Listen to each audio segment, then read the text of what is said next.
విడుదల చేయాలి. Job calendar వెంటనే విడుదల జాబ్ క్యాలెండర్ విడుదల చేయాలని ఈ నెల 19వ తారీఖున రాష్ట్ర వ్యాప్తంగా జరిగే కార్యక్రమాలు జాబ్ క్యాలెండర్ విడుదల చేయాలి. చలో కలెక్టరేట్ కార్యక్రమాలను విడుదల చేయాలి. జాబ్ క్యాలెండర్ వెంటనే కూటమి ప్రభుత్వం నిరుద్యోగులను మోసం చేసిన కూటమి ప్రభుత్వం నిరుద్యోగులను జయప్రదం చేయండి. ఈ నెల 19వ తారీఖున రాష్ట్ర వ్యాప్తంగా జరగబోయే నిరసన కార్యక్రమాలను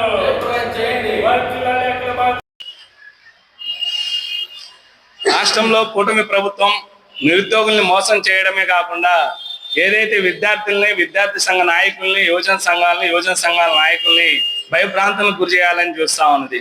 మేము చెప్తా ఉన్నాం, ఖబర్దార్ నారా లోకేష్ గారు ఏదైతే ఢిల్లీలో యువశక్తి ఏంటో చూపించారు.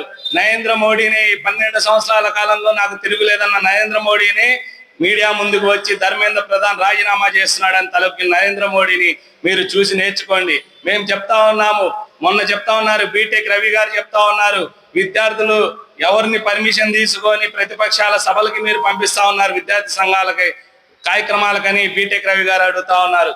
మేము అడుగుతా ఉన్నాం, బీటెక్ రవి గారు, మీ నారా లోకేష్ గారు యువగలం పాదయాత్రలో ఏ తల్లిదండ్రులు పర్మిషన్ తీసుకుని విద్యార్థులతో ముఖాముఖి కార్యక్రమాలు పెట్టాడు?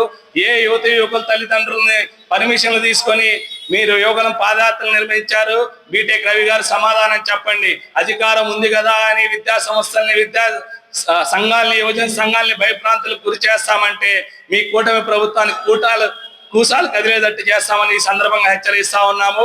అందుకే చెప్తా ఉన్నాము, ఈ నెల 19వ తారీఖున నారా లోకేష్ గారు ఇచ్చిన ప్రధాన హామీ ఏదైతే ఉందో జాబ్ క్యాలెండర్ పూర్తి స్థాయిలో విడుదల చేయాలని రాష్ట్ర వ్యాప్తంగా అన్ని జిల్లా కలెక్టర్ కార్యాలయం దగ్గర నిరసన కార్యక్రమం చేపట్టబోతా ఉన్నాము.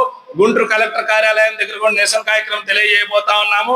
ఈ యొక్క నిరసన కార్యక్రమంలో ప్రతి యువకులు పాల్గొని జంజీ ఏ పోరాటం చేసిందో ఢిల్లీలో దాన్ని ఆదర్శంగా తీసుకొని మనం కూడా పోరాటాన్ని ముందుకు తీసుకొని రావాల్సిందిగా యువతను విజ్ఞప్తి చేస్తా ఉన్నాము. మరోవైపు పవన్ కళ్యాణ్ గారు చెప్తా ఉన్నారు, మొన్న ప్రతిపక్షాలు గోవింద నామస్మరణ పేరుతో హిందువుల మనోభావాలు దెబ్బతీశారని.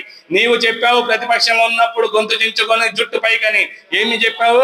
నా వాలంటీర్లకు 5,000 కాదు 10,000 రూపాయలు ఇస్తాను, సింహాచలం అప్పన్న స్వామి సాక్షిగా అని చెప్పావు. మరి ఆ సాక్షి ఏమైపోయింది? సింహాచలం అప్పన్న స్వామి మీద నువ్వు ఒట్టేసల్లా చెప్పావు 10,000 ఇస్తానని. మరి ఇప్పుడు ఎవరు మనోభావాలు దెబ్బతింటా ఉన్నాయి? పవన్ కళ్యాణ్ గారు అని అడుగుతా ఉన్నాము. విశాఖ ఉప్పును అమ్మేస్తా ఉన్నారు. గతంలో ప్రతిపక్షంలో ఉన్న 21 ఎంపీలు మీరు ఒంటికి కారం పూసుకోండి, సిగ్గు శరం లేదా అని అడిగిన పవన్ కళ్యాణ్ గారు మీ ప్రభుత్వంలో ప్రైవేటీకరణ చేస్తా ఉంటే ఇప్పుడు మీకు సిగ్గు శరం అనిపించడం లేదా? మీ ప్రభుత్వం ప్రైవేటీకరణకు పూర్తి స్థాయిలో అడుగులు వేస్తా ఉన్నది. పర్మనెంట్ కార్మికులు తీసేస్తా ఉన్నది, ప్రైవేట్ కార్మికులు తీసేస్తా ఉన్నది. ఇప్పుడు కారం దొరకడం లేదా పవన్ కళ్యాణ్ గారు అని అడుగుతా ఉన్నాము. ప్రతిపక్షంలో ఉంటే ఒకలా, అధికారంలో ఉంటే ఒకలా.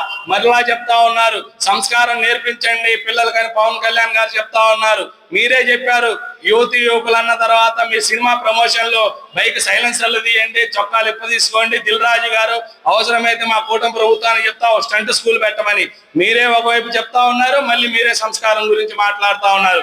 ఒక ఆదర్శమైన ఉప ముఖ్యమంత్రి పదవిలో ఉన్న మీరు, విద్యార్థి యువకులు ఆదర్శంగా నిలబడాల్సిన మీరు ఇటువంటి భిన్నమైన వాదనలు చెప్పడము సరికాదని పవన్ కళ్యాణ్ గారికి చెప్తా ఉన్నాము. కాబట్టి తక్షణమే ప్రభుత్వం జాబ్ క్యాలెండర్ విడుదల చేయాలి. యువకులందరూ ఈ నెల 19వ తారీఖు గుంటూరు కలెక్టర్ కార్యాలయం వద్ద జరగబోయే ధర్నా కార్యక్రమాన్ని జయప్రదం చేయాల్సిందిగా కోరుతా ఉన్నాము.